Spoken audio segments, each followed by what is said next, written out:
my wife and I watch Survivor all the time, and we're going back and we started from which season. We're in a season now. It's Gen X versus millennials, and how they're so against each other in the beginning. As the season goes on, you watch them come together, and you watch even the Gen Xers learning something from the millennials, and the millennials who are at least open enough to do it are learning a bunch from these Gen Xers. How do you see, with all of these differences, and the world is becoming, individual, personalities are becoming stronger and more confident. How do you create that harmony then? I know you've talked about the mission and the vision, but how do you do that when somebody comes in that is such a strong personality and get them to be able to pull in the same direction?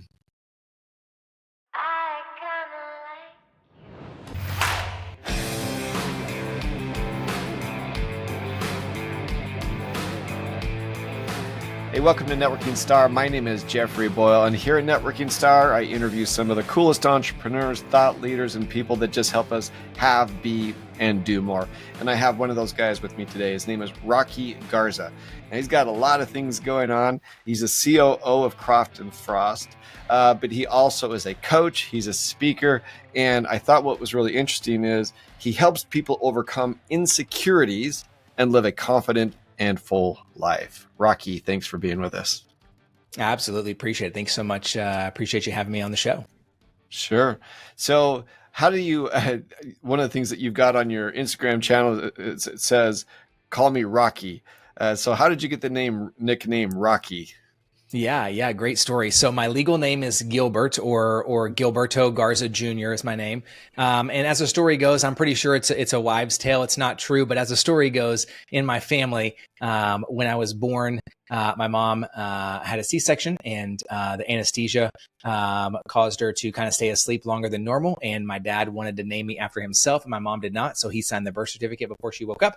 And when she woke up, bam, that's what my name was. And so they knew somebody else whose name was Rocky, and that wasn't his legal name, but they called him that. And I think they thought it was fun. So I'm pretty sure that's not the real story, but that's how the story goes around here. So I've been Rocky as long as I can remember. Well, can't go wrong with the name Rocky, right? But that's right. You do have a wonderful story. So as I went through a lot of the different things, and we met on Instagram, and I'll bring one of these up. You were talking about guys having insecurities, and one of the things that you talked about was sometimes it's difficult for guys. For example, you said that because you cry, that used to be something that you're insecure about, but now you believe it's something that's super powerful. Yeah, I think I fully believe. I mean, I think all of us, men and women alike, all have some level of fear, obstacle, insecurity, doubt, something in front of us that's holding us back. I think in particular, or specifically, I think men in general, I think it's cultural that we have grown up, at least many of us have, where the expression of that, or the admittance of that, we associate that with vulnerability, and therefore we associate vulnerability with the fact that someone's going to get me. We tend to define vulnerability when it comes to us as a person in our relationships, and we tend to relate it more to war than we relate it to relationship, right? And so we go, well, if I'm vulnerable, that means I'm going to be attacked. Well, not necessarily. Now, many of us have had that experience where we were vulnerable once emotionally or relationally, and maybe it was used against us. But I think one thing that I've learned, or I should say I'm learning over the course of the last decade or so, is that oftentimes, if we are willing to sit in the place long enough to begin to identify what we would say are our insecurities, our doubts, our fears, our obstacles, most of the time those things come from a story somebody else told us about who we were, that are a greater representation of the storyteller than they are the main character of the story. And so I think for us, there's a lot of work to be done to go, wait a second, Rocky was told his whole life, you're too intense, you're too emotional, you're too much, calm down, don't ask so many questions. What do you think? Well, you know who's never said, hey, Rocky, you're too emotional? Somebody who was also really emotional. And you know who's never said to me, Rocky, you're too intense?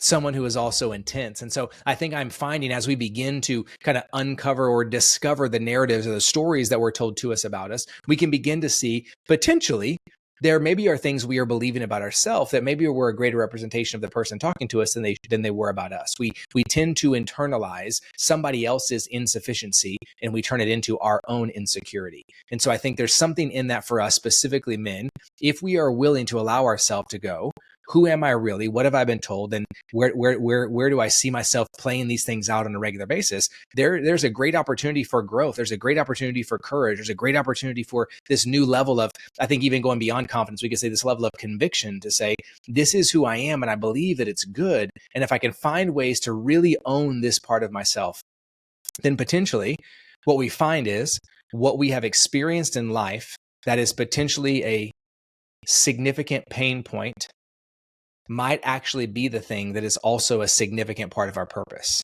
But we can't translate that into any level of purpose unless we're willing to address it. So let's talk about the purpose thing. So, it's really interesting. You have a title of COO. So I've been in corporate America quite a bit. I've started my own businesses, and I've had COOs, operational officers. I assume that's what it means with where you're at.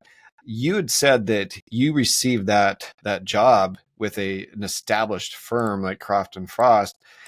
After really kind of being a consultant with them and them hearing you speak and you talk about people overcoming their insecurities, what does that mean in corporate America like that to help people to feel confident and overcome their insecurities? Yeah. I mean, I think number one, it begins by it requires you building the kind of environment. I think the easy word to say is culture, but I think that word is easily overused. But it requires you to create the kind of environment and culture inside of corporate America where you can show individuals that we actually do desire for them to be themselves. And I think until you can't help someone uncover or discover who they are unless you are willing to say it's okay for you to be who you are. Like there has to be an element, and I don't want to overplay safety or security too much, but there is this element of psychological awareness that are we creating the kind of environment that says it is okay for me to be me? And if we can get there, we're only 25% of the way into our journey because we have yet to discover really who we are. We just have to know that it's okay for us to discover and uncover who that is. And so I think to your point in my role, one thing that I have found is that it's been really, really interesting that as coming in as a coach for the owners, and then that coach role kind of turning into a consultant role, and that consultant role kind of turning into a coach for the leaders of the team. And then over the course of 24, 36 months to where I am now. Well, I was unknowingly building and creating that environment by being the unbiased third-party voice inside the organization. And I don't think it's a very traditional path for most consultants that you end up in the way that I have in this space as being somebody who was a consultant for the last 10 years or so. But I think you know this as well as a coach and as somebody who's helping people really unlock and get to that next place. I kind of had like the inside track to know people and the freedom to say what I wanted, but also to help you uncover you. And there really was nothing to gain for me if you found out who you were, because I'm just a consultant. Like I'm just the unbiased third party. I think the transition of that into, but hey, now I've been around long enough. I really do care about you, and I do want to see you accomplish what you want. And now that I am much more internal, as seen by our staff, than I am external, really, I think I have this really unique advantage because I did spend so much time being perceived. And I think to some degree it was true that there was no bias. I wasn't trying to get you to be better because I had something to gain from it. I wanted you to be better because my job was to help make you better.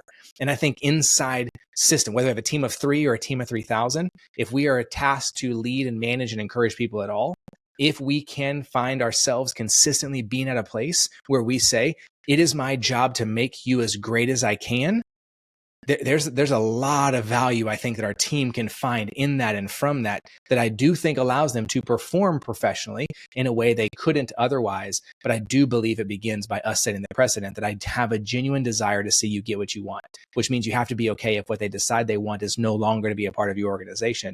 You got to send them off really well and say, hey, we were so honored to be here with you.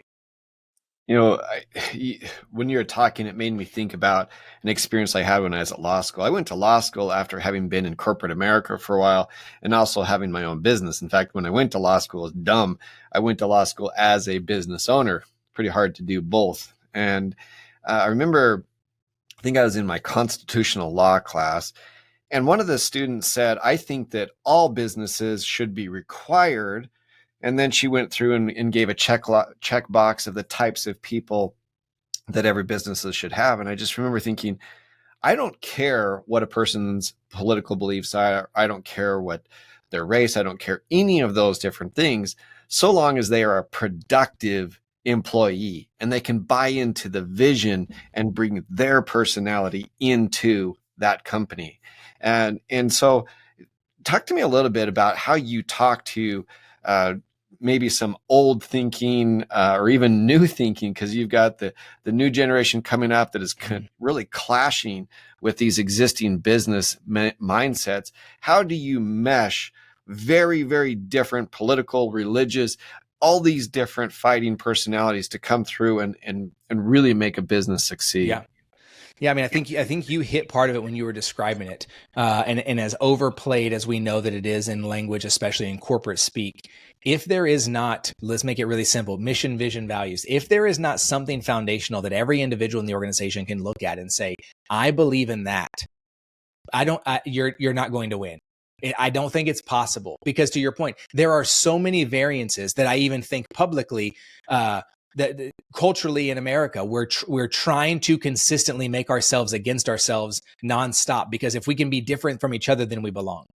As opposed to, I think something, when I look at organizations that I believe are the most successful, they have found a way, and I think it's through the ability to say, can we all show up here between this time and say, we vehemently agree in this part, we agree in this thing. And if the answer is yes, then you know what? I can't wait to hear what you believe that's different than what I believe, because I actually have a desire to learn from you. When we have a desire to learn, we have a desire to listen. There's a level of curiosity. I can hold that kind of space for you, because I can see what we're doing on a day-to-day basis and go, I'm all in on that. For us at Croft and Frost, our 4 core values are value, vibe, collaboration, and courage. And so leave all things better than you found it, always add value. We're here because we choose to be, maintain the vibe, right? Follow the process and never go at it alone, execute through collaboration. We do what we say we will, walk forward with courage. So we hire on those values. We do our reviews on those values. We do client feedback on those values. We do you still want to be here on those values? We do performance on those. All things are driven by those 4, and they're a little unorthodox. And vibe is not necessarily one that most corporate businesses are like, that's what we really stand for, is vibe. But our definition of vibe is we're here because we choose to be. So when you stop choosing to be here, please tell me, because I cannot wait to write you the best recommendation letter you've ever seen in your life, because I cannot wait for you to get to where you really want to go. But if you want to be here, you're here because you choose to be, regardless of circumstance. Corporate America sometimes, there's so many corporate America guys that are big sports guys, but a lot of times I think corporate America can learn from watching sports, football, baseball. I'm a huge baseball guy. Guys that pitch rarely can hit, but that doesn't mean that one should be excluded, I guess, unless you're Shohei Ohtani from Japan, who can do both, but almost never is a pitcher a very good hitter. And so a lot of times, a first baseman is rarely a good shortstop, but you expect those differences, and together you come together as a team. My wife and I watch Survivor all the time, and we're going back, and we started from, I can't even remember which season. We're in a season now. It's Gen X versus millennials, and how they're so against each other in the beginning. As the season goes on, you watch them come together, and you watch even the Gen Xers learning something from the millennials, and the millennials who are at least open enough to do it are learning a bunch from these Gen Xers. How do you see, with all of these differences, and the world is becoming, individual, personalities are becoming stronger and more confident. How do you create that harmony then? I know you've talked about the mission and the vision, but how do you do that when somebody comes in that is such a strong personality and get them to be able to pull in the same direction? Yeah, great question. I mean, I think one, if I had a really clear, succinct, and perfect answer, I probably could solve a lot of problems, and not just in our organization, but in other ones as well. So I don't have a clean answer. I don't solve the problems, not just in business. That's right. Just general in the world. But I think it's a really great, it's a really great question. Most of the time, and I'm just going to use my personal experience, right? If I think about somebody in my life who, I know that I believe something different than they do,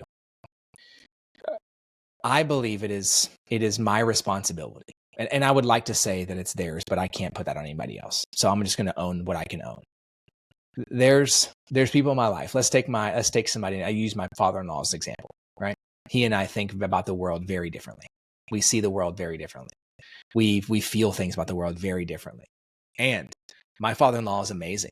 He has played a role in my life in the last 15 years that my father didn't play. He is kind. He is generous. He has taught me things. He has cared for me like I'm his own son. He's an amazing man. And we see the world very differently. There have been moments where things are happening in the world that we try to dialogue. And there have been moments where we have to look at each other and where our voices are a little bit elevated, our tones a little bit elevated. We are both fighting hard for what we think. And I've had to go, the only thing I can be responsible for is me. And I had to look at my father-in-law and say, hey, just wait a second. I love you very much. And I know we're talking about corporate, but I'll tie it back in a second, of course. I've had to look at my father-in-law and say, I love you very much. I appreciate the role you have in my life. I think that I have, in the last 30 seconds, I've stopped listening to you. And I'm just waiting for you to get done so that I can tell you what I think, because I'm really trying to get you to think like me, because it'll just make me feel a little better. But I'm not listening to you right now. So I'm going to stop talking. And I'm going to ask you to stop talking. And I'm going to go get us a snack or make us a drink. And I'm going to come back. And if we want to try to listen to each other after that, we can. But if not, it's okay, because I love you. And whatever we're arguing about right now is not more important than the relationship I have with you. So if we can go back to listening, let's do that. If we can't, I think we should be done. And we've had that conversation with each other multiple times. And we both kind of laugh at each other and we give it 10 or 15 minutes. And then we go back talking about something else we can agree on. I think in the corporate space, I think in our profession, I don't know if you have a team of 3 or a team of 3,000. I think the same thing exists. The people that see our business differently than me, we tend to actually be really great teammates when we listen, because they see the world, they see our business and our clients in a way that I can't, because that's not how I'm wired. I see things that they can't, and I'm willing to push us and try and probably adhere to a little more risk than they're willing to, because I have more information because of the seat that I sit in. But it doesn't make either one of us more valuable. In turn, I actually think when we're willing to be curious and listen to each other, it's actually where we can create a level of value that's unattainable by any singular person. And so when it comes to, you have, whether it's generational differences, it's racial differences, it's religious differences, political differences, pick a difference in the world where all of us are just trying to have an identifying marker so we feel like we belong. That's what most of us are attempting to do by arguing and fighting. When we can actually listen and hear, man, there's something that somebody out there who sees the world so differently than me has to teach me if I'm willing to pay attention. And I think the same thing is true in business. I'm glad whatever Bill or Steve or Stephanie or Sally did last year that really worked, I'm glad it worked last year. But I bet if we'd be willing to listen to talk to a person and really hear what they're saying, somebody who didn't do it last year, I bet they have some insight for us this year that we're going to miss if we're just going to try to prove that we're right, or we're going to try to prove that my identifying marker is what makes me belong more than you. It's a lot of work. It requires us to be constantly aware of where we are, who we are, what we're talking about, and what we really stand for. But I believe if we can do that more often, I love my father-in-law. I wouldn't trade him for anywhere in the world. Does he get on my nerves sometimes? Yes. Does he say things sometimes that I think that is the most ludicrous thing I've ever heard in my life? Yes. And when I'm really, really willing to listen to what he has to say, he teaches me just as much, if not more, than anybody else in my life ever has. When I'm not trying to prove why I'm right or why I'm better, I'm just trying to be a part of a relationship.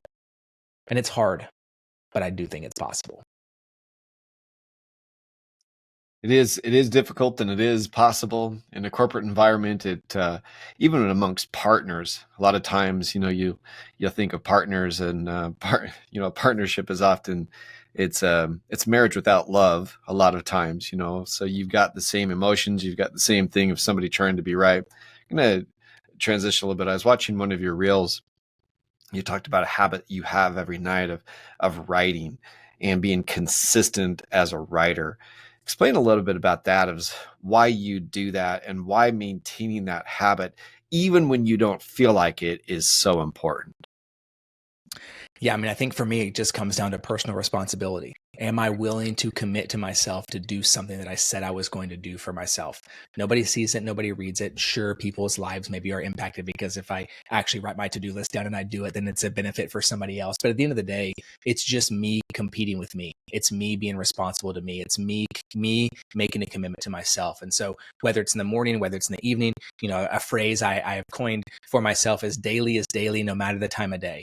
If I said I'm going to do it, if Rocky said that Rocky's going to do it to Rocky every day, then I'm going to do it every day. Now, am I perfect? Of course I'm not perfect. No human being is, but I tell you, I am going to do my absolute best to be as daily as I possibly can, because that's my way to say I can do the things I say I'm going to do. Because if I can't do them for me, there's no way that I can do them for you. There's no way that I can do it for my wife. There's no way that I can do it for my children, my family, my grandparents, my parents, my in-laws. If I can't write something down every day because I said I would, there's no way that I can do anything else for anybody else. And so daily is daily, no matter the time of day. And again, are we perfect? We're not. But that's why we have a philosophy at Crawford & Frost we call day one. Every day is day one. There's some days it just doesn't happen. But you know what? When I wake up tomorrow's day one, and I get a whole other chance to do it all over again. And I think living with the day one mindset paired with daily habits, daily responsibility, daily accountability. Oh man, you do that, just something small, and all of a sudden life becomes exponentially different because you recognize that you are the kind of person that you said you are. I was listening to it. I'm constantly looking for inspiration from books, from ebooks, from reading biographies. I love history, to be able to go through that. And one of the things that made a huge impact on me was when a guy was talking about it, saying, you just need to have some success, any kind of success during the day, and that propels you to the next one. And the guy asking him said, well, what kind of success are you talking about? He said, fulfilling your schedule for the day. Waking up when you said you're going to bed when you said you're going to, that itself is better than what most people accomplish during the day. And I think that's a lot of what you're talking about. So as a really a CEO, you have such a different perspective within your I'm sure your company. That's why they brought you on. How has bringing this perspective that you're talking about and really allowing individuals to come in, but it sounds to me, even though they're individuals, you're definitely all pulling in the same direction, or if not, you let them go. Explain a little bit about the difference that has made in the success of your company as you really brought that philosophy together. Yeah, great question. I think one thing that it's done for us, and I would absolutely chalk this up to be a success. One thing that's done for us is it has begun to create a level of self-accountability that I think is really, really hard to do. But because I attempt to, and our leadership team attempts to, do everything in our power to allow the expert to be the expert in whatever the category is. There's a lot of freedom to create environments where you have to have a lot of self-accountability. And if you're not doing the thing you say you're going to do, hey, it's okay. There's absolutely grace for that. I get that. I feel that. I am with you on that. However, grace with accountability, I think, is what leads to growth. Accountability by itself doesn't always lead to growth, right? Especially accountability that's driven by shame. I don't think it works. So I personally have redefined accountability for myself, for my community, and for our team. We define accountability as simply being reminded of what you want. That's what I'm trying to do every day. I'm just want to remind you of what you want. And therefore, you have to be responsible for saying, what do you want? Because how could I keep you accountable if you can't tell me what it is? It's a question we ask internally and externally so much that people get so mad at me, so frustrated. They're like, hey, stop asking me that question. But I ask all the time, hey, what do you want? What do you mean? That's what I mean. What do you want? Because if you can't tell me that, how can I keep you accountable to anything?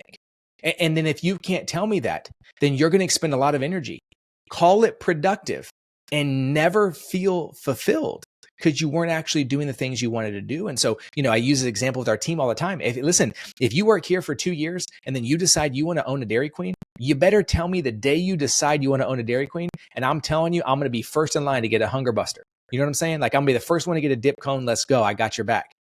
But if you want a Dairy Queen and then you work here for 15 years and you never say it, but you're always a little unfulfilled and you don't feel great, it's going to be real hard. It's going to be real hard for us to help you get to the place that you want to be. And I think we've had staff here recently that They're not with us anymore because they wanted to try something different. I get it. There's some staff that's not with us because we've gone through some things in our company that required a lot of courage, like a lot of grit, a lot of like, okay, I'm going to ride this thing out and see what happens if we make this pivot. And some people have stuck with it because they wanted to. Some people didn't because they didn't want to. And I love both of those responses. And the amount of staff meetings we've had on a Monday morning all staff call where I've said so-and-so is no longer going to be with us. 2 weeks from now is their last day. And let me say this, we're so appreciative of them. We are so grateful for them. I love everything they've done for our organization. And if they ever decide they want to come back, I just want you to know, Bill, who's leaving us, we have a door open for you here always. If you decide this is what you want, again, we want to be a part of the journey of helping you get what you want. And we so appreciate the time you spent with us over the last X amount of time. And we know you're going to see it through for the next 2 weeks. But that self-accountability, that really helping people see what they want. What does it really mean? Are you looking for a raise? Or are you looking to be debt-free? Are you looking for neither? You just want to be secure? Are you looking to have a team or you want to grow? Do you want a promotion or you just want a purpose? Do you want to have, and those things are not, it's not one or the other, but the tension of allowing people to sit to decide what they want, and we can support them in that. I think we find often all of a sudden productivity just begins to go up and up and up and up and up because people are making decisions. This is what I want to do today, not what I have to do today. Well, two more things, and that's I think what I want to do, especially if it's in the same direction and helping them become more confident with, the success in their business. That is good for the individual and it's good for the team as well. Tell people where they can find you, Rocky. Yeah, you can find me. You can just go to Instagram, Facebook, LinkedIn, YouTube, TikTok, Threads. There's not a lot of Rocky Garzas out there, and on all of those platforms, it's just at Rocky Garza, ROCKYGARZA. I'd love to connect with you. You can hit me up specifically. The easiest way, just following on Instagram, and everything else kind of falls from there. I'd love to meet with you and chat with you. You can hit the link in the bio. There's a link there to schedule a free 15-minute call if there's anything I can do to serve you or to have a dialogue with you. But there's not a lot of bald guys with big eyebrows out there named Rocky, so I'm pretty easy to find. there's probably not, but I like the hairdo, man. That's a good dude. Same. I appreciate. Finish us off with. Finish us off by just telling people, how do you overcome those insecurities and live that confident, full life? I'll let you finish with that. Yeah, I appreciate that. I think it goes back to something we said a little bit earlier. The way that we begin to overcome insecurities and fear is we have to, number one, we have to name it. We have to do the work to do a little bit of digging to identify what is the thing, the actual thing. I'm recently on this kick and I keep coming back to this word over and over and over, the word singular. I need you to get singular. Don't tell me that you're just you feel insecure. No, get singular. What do you mean? Oh, I feel nervous. Okay, well, let's start here. What do you think about most? I think about getting all the things done. Okay, tell me about it. Let's dig in. Tell me about that. Get singular with it. Well, I don't just think about getting everything done. I think about if I don't get it done, I'm going to let somebody down. Okay, tell me about that. Well, if I don't get it done, I let somebody down, then they're going to be disappointed in me. Okay, tell me. Oh, if people are disappointed in me, then I may not matter. Tell me about that. If I don't matter, I don't actually have value. Interesting. So it's not that your insecurity is you think you can't get your to-do list done. Let's flip it around. We call it the upside down. Let's read it the other way. The fear is that if I think about my to-do list and I don't get it done, someone's disappointed, which leads to them believing I'm not valuable, which means I'm not worthy, which actually means that my insecurity is the fact that I feel unworthy because I have it attached to somebody else's perspective of what I actually have the ability to accomplish on a daily basis. Okay. Now we can do something with that. So if you're out there and you're listening, you're thinking, how do I even identify my fears or my insecurities, or what do I do? Get singular. Ask yourself, tell me about that 3 or 4 times, and then take your list and flip it around and read it to yourself the other way. And I think you'll be amazed by how clear you actually are with yourself about what your fear is. And then we can begin to identify, well, what is actually true? I'm not valuable. I'm not worthy. I'm not good enough. Okay, well, what is true? What is true is that regardless of my to-do list, I have an inherent worth and value, and it is good. And if we can begin to live from that place, now we're on to something, and everything begins to change. Good stuff, Rocky. Thanks for being with us. Appreciate it. Thanks for having me.